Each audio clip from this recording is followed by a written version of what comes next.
میں بلانا چاہوں گا اپنے مہمان خصوصی جناب حماد صافی صاحب کو۔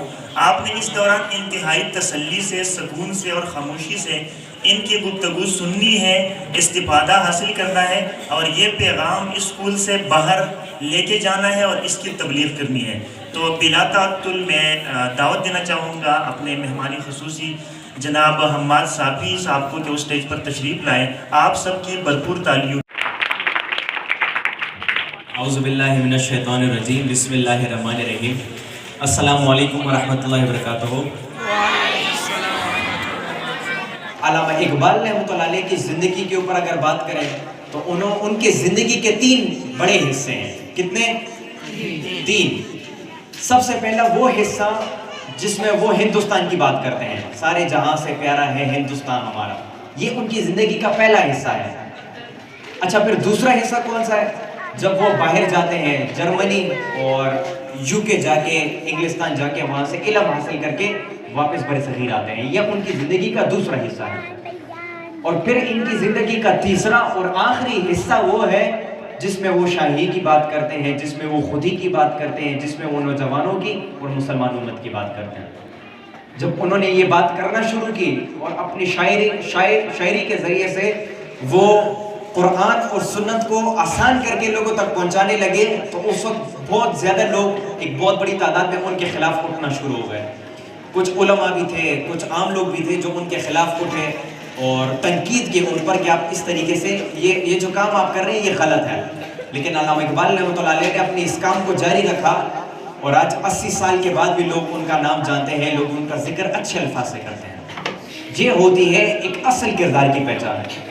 جس طریقے سے ہمارے صحابہ کرام ہیں، خالد بن ولید رضی اللہ تعالیٰ عنہ ہو گئے، عمر رضی اللہ تعالیٰ عنہ ہو گئے، ابو بکر صدیق رضی اللہ تعالیٰ عنہ ہو گئے، علی رضی اللہ تعالیٰ عنہ ہو گئے، وہ 1400 سال پہلے، 1400 سال سے زائد ہو گئے ان کے گزرے ہوئے، لیکن آج بھی لوگ ان کو اور ان کی کردار کو یاد رکھتے ہیں صرف ایک وجہ سے کہ انہوں نے اپنی زندگی اللہ کے راستے میں قربان کر دی۔ اور یہی کچھ اقبال کے ساتھ بھی ہے۔ اس نے اپنی زندگی کا آخری حصہ ہولی اینڈ سولی مسلمانوں کے لیے اور اسلام کے لیے قربان کر دیا، اور وہ اپنے کلام کے ذریعے سے مسلمانوں کے اندر جو جذبہ تھا اس جذبے کو ابھارنا چاہتا تھا کہ یہ جذبہ باہر ہے اور یہ مسلمان جو ہے برصغیر کے متحد ہو کر یہ اپنے ایک آزاد ملک بنا سکیں۔ یہ علامہ اقبال رحمۃ اللہ علیہ کا مقصد تھا، جس کے لیے 500-600 سال سے کام چلتا آ رہا تھا۔ شاہ ولی اللہ نے کام کیا، سید احمد بریلی نے کام کیا، پھر سر سید احمد خان نے اس پہ کام کیا، اور یہ سارے اس پہ کام کرتے کرتے آئے تاکہ یہ مسلمان جو ہے یہ اپنے اندر اس جذبے کو ابھار سکے۔ آج کل دور بدل گیا ہے، ان کو پڑھنا آج کل کیوں ضروری ہے، ہم ان کو آج کل کیوں پڑھیں؟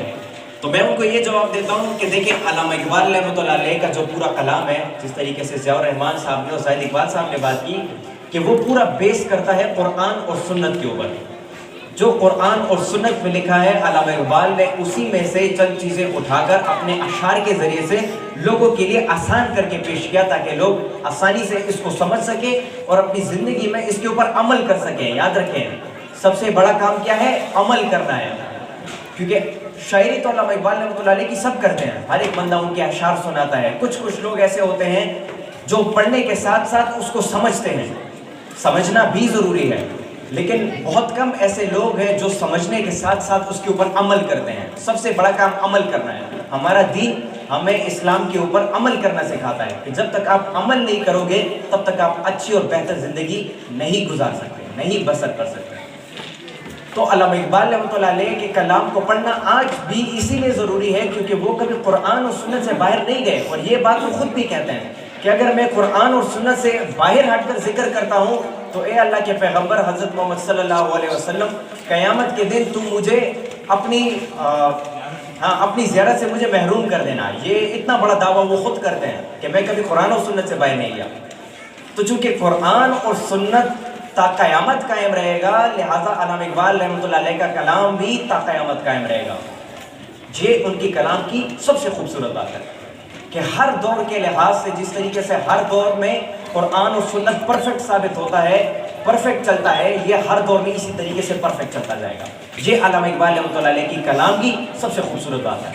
اچھا، اب علامہ اقبال رحمۃ اللہ علیہ اپنے کلام میں 2 چیزوں کا سب سے زیادہ ذکر کرتے ہیں، ایک نوجوانوں کی شاعری کے ذریعے سے اور ایک خودی کی وہ بات کرتے ہیں. ان دو چیزوں کے اوپر میں تھوڑی سی بات کرنا چاہوں گا.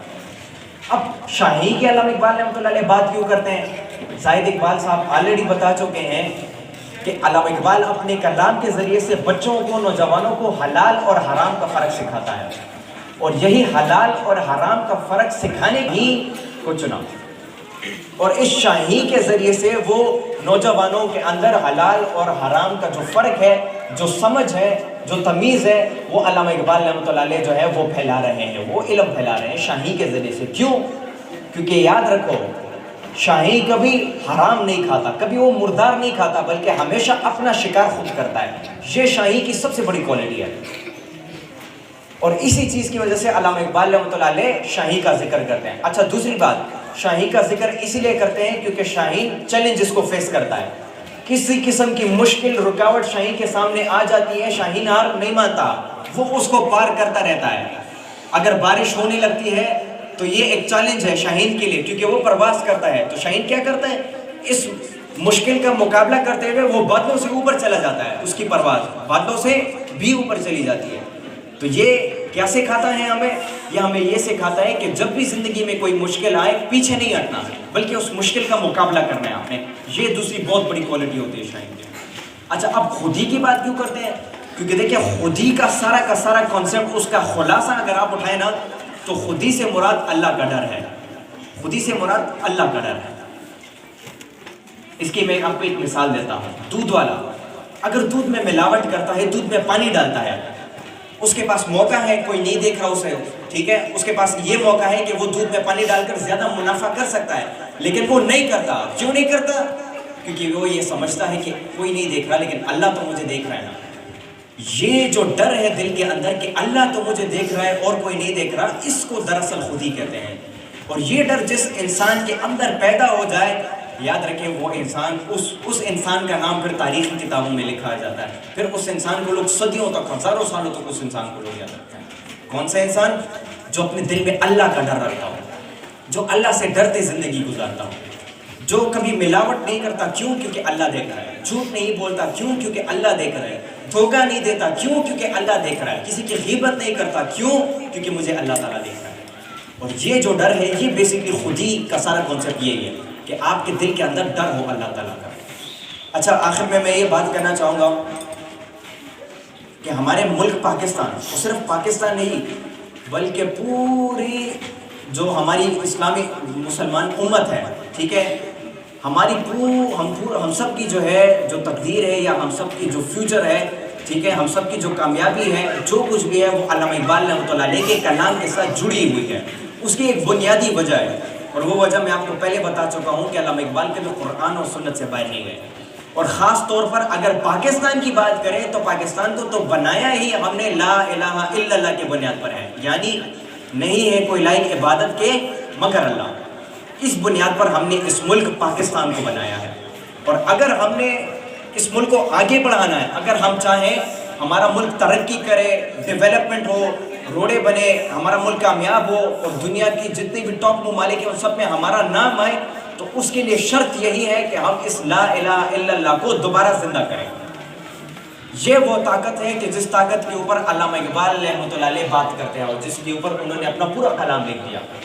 تو یاد رکھیں، جب آپ علامہ اقبال کے کلام کو پڑھو گے تو آپ کو اس ملک کی ترقی کا راز سمجھ میں آئے گا، کیونکہ وہ آپ کو بتاتے ہیں کہ اگر دین نہیں ہے زندگی میں تو پھر کچھ بھی نہیں ہے. تو اگر دین کسی بھی چیز سے، کسی بھی فیلڈ سے آپ نکال لو تو وہ غرق ہو جاتا ہے، پھر اس کا کوئی فائدہ نہیں ہے. دنیاوی فائدہ ہوگا لیکن آخرت کا اس کا کوئی فائدہ نہیں ہے. تو اگر پاکستان کو ہم نے آگے بڑھانا ہے، اگر آپ چاہتے ہو کہ آپ کامیاب ہو جاؤ، آپ میں سے کون کون کامیاب ہونا چاہتا ہے؟ ہاتھ اٹھاؤ. ماشاءاللہ، ہر ایک بچہ کامیاب ہونا چاہتا ہے یہاں پر. اور اس کامیابی کا راز کیا ہے؟ اس کامیابی کا راز صرف دین اسلام ہے. اگر ہم ہٹ جاتے ہیں، دنیا کے رنگینوں میں گم ہو جاتے ہیں، تو یاد رکھیں دنیا میں ہمیں فائدہ ملے گا، آخرت میں ہمیں کوئی فائدہ نہیں ملنے والا اس کا. تو زندگی گھوم پھر کر قرآن اور سنت اور اسلام کے اوپر اکٹھی آ جاتی ہے. اور یہی علامہ اقبال ہم نوجوانوں کو سکھانا چاہتے ہیں کہ ہم اپنے اندر اس جذبے کو پیدا کریں کہ ہم زندگی بسر کریں، لیکن اسلام کے طریقے سے اپنی زندگی بسر کریں. اس سے کیا ہوگا؟ کہ جب اس سے یہ ہوگا کہ اللہ کے ساتھ آپ قریب ہوتے جاؤ گے اور آپ کی زندگی ہی جو ہے لوگوں کی خدمت میں ساری گزر جاتی ہے اور اللہ کی یاد میں ساری گزر جاتی ہے. دنیا کا فائدہ بھی ہو گیا, آخرت کا بھی فائدہ ہو گیا. یہ علامہ اقبال مین یہ سکھانا چاہتے ہیں. اور اگر یہ چیز ہم نوجوانوں کے اندر پیدا ہو گئی, اللہ کا ڈر ہمارے اندر پیدا ہو گیا, تو یاد رکھیے پاکستان خود بخود ترقی کرنا شروع کر دے گا. کیونکہ یہ لا الہ الا اللہ کا یہ جو راز ہے نا, یہ میری بات غور سے سنیں, آخری بات میں کرنے جا رہا ہوں. یہ لا الہ الا اللہ یہ وہ راز ہے کہ جس راز کے اوپر حضرت محمد صلی اللہ علیہ وآلہ وسلم نے مدینے کی ریاست کی بنیاد رکھی. یہ وہ راز ہے کہ جب جس کو خلافت عثمانیہ, یہ ارطغرل, یہ سب ڈرامے آج کل چل رہے ہیں, یہ آپ لوگوں نے دیکھا ہوگا, یہ واقعی میں اصل تاریخ ہے. اور یہ لا الہ الا اللہ وہ راز ہے کہ جب ایک چھوٹے سے قبیلے ترکی کے, ایک چھوٹے سے قبیلے کائی, اس کے سردار ارطغرل نے اس راز کو جب اٹھایا تو خلافت عثمانیہ 700 سال کی مسلمانوں کی ایک پوری سلطنت قائم ہو گئی. یہ ایک چھوٹا سا راز. اور پھر یہ 700 سال کا ایسا دور تھا کہ اس میں ماڈرن میڈیسن کے جتنے بھی فادر ہیں, ماڈرن کیمسٹری کے جتنے بھی فادر ہیں, یہ سب مسلمان تھے. یہ ماڈرن کیمسٹری کے فادر, یہ ماڈرن میڈیکل کے فادر ابن سینا ہے شاید, پھر ماڈرن کیمسٹری کے فادر یہ الجبرا کے, یہ موسیٰ الخوارزمی, یہ سب پھر اس دور کے لوگ ہیں جنہوں نے اس راز کو اٹھایا اور اس راز کو اٹھا کر پوری دنیا میں وہ لوگ پھیلے.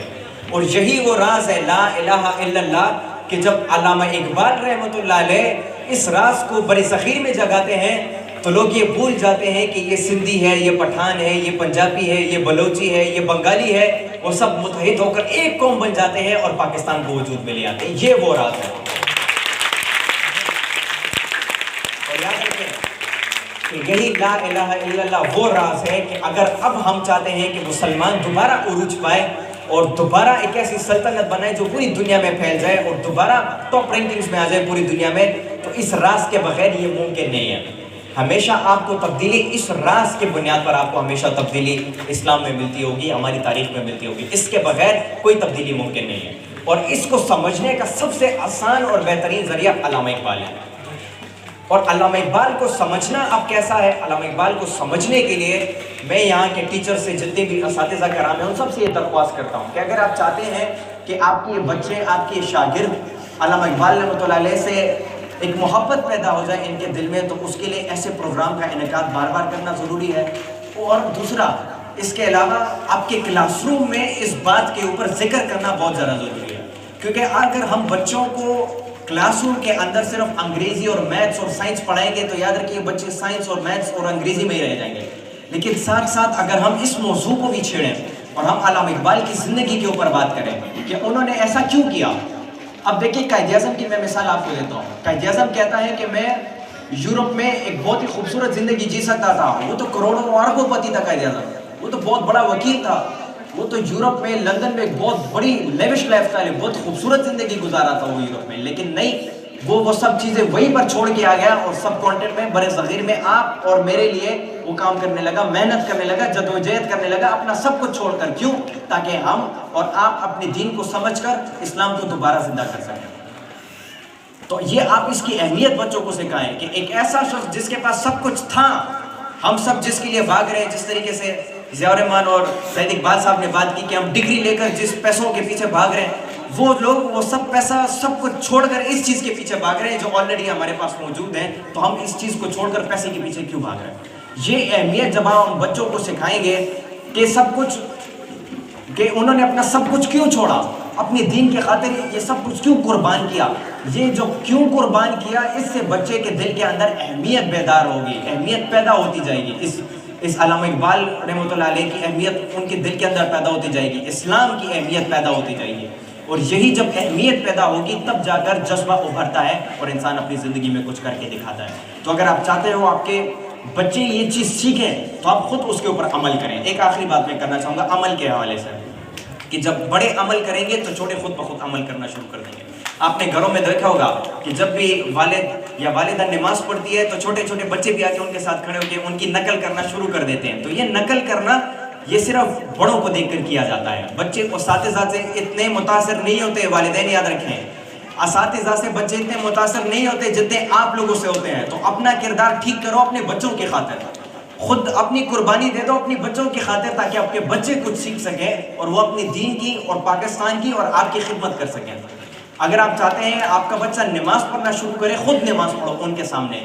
آپ کا بچہ آپ کو دیکھ کر بھی نماز پڑھنا شروع کر دے گا. اگر آپ چاہتے ہو آپ کے بچے کے اندر اچھا اخلاق پیدا ہو تو اپنے اخلاق خود بخود ٹھیک کرو. آپ کے اخلاق کو دیکھ کر اپنا بچہ اخلاق جو ہے وہ ٹھیک کرنا شروع کر دے گا. اور نہ صرف آپ کا بچہ بلکہ اور لوگ بھی جو ہیں آپ کے اخلاق کو دیکھ کر ٹھیک کرنا خود کو شروع کر دیں گے. کیونکہ اسلام پہلا یہ تو اچھے اخلاق کی بنیاد پر تھا. حضرت محمد صلی اللہ علیہ وآلہ وسلم کو صادق اور امین کے نام سے جانا جاتا تھا نبوت سے پہلے. اور یہی ان کا اخلاق تھا جس اخلاق کی وجہ سے لوگ اسلام قبول کرنا لوگوں نے شروع کر دیا اور مدینہ کی ریاست بنی. بہت بہت شکریہ سب لوگوں کا. مجھے امید ہے کہ آپ اس کے اوپر عمل ضرور کرو گے کیونکہ عمل کے بغیر کچھ بھی نہیں ہے. عمل نہیں کرو گے تو بس پھر آپ کی زندگی کا فضول ہے, فائدہ نہیں ہے پھر آپ کی زندگی کا. شکریہ, بہت بہت شکریہ. اللہ